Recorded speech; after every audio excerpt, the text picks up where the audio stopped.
அந்த காலத்திலும் மரண இருளிலும் உட்கார்ந்திருக்கிறவர்களுக்கு வெளிச்சம் தரவும், நம்முடைய கால்களை சமாதானத்தின் வழியிலே நடத்தவும், அவ்விரக்கத்தினாலே உன்னதத்திலிருந்து தோன்றிய அருணோதயம் நம்மை சந்தித்திருக்கிறது என்றான்.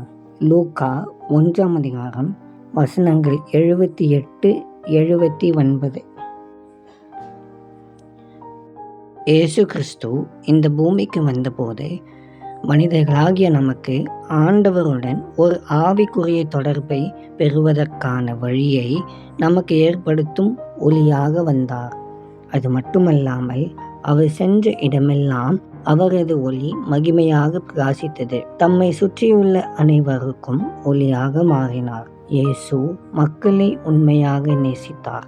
அவர் அவர்கள் சொல்லுகிறதை கேட்டார். அவர்கள் மீது இரக்கம் காட்டினார். அவர்களை குணப்படுத்தினார்.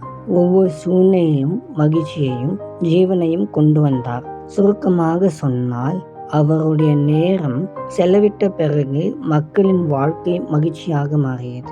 இயேசு கிறிஸ்துவின் உயிரும் ஒளியும் நமக்குள் இருப்பதால் இது நாம் பிரகாசிக்க வேண்டிய நேரம். நம் மூலமாக இயேசு கிறிஸ்துவின் அன்பும் இரக்கமும் மற்ற மக்களுடைய வாழ்க்கையில் ஒளியை ஏற்றி வைக்க வேண்டும். இதுவே உண்மையான சிறப்பான கிறிஸ்துமஸ்.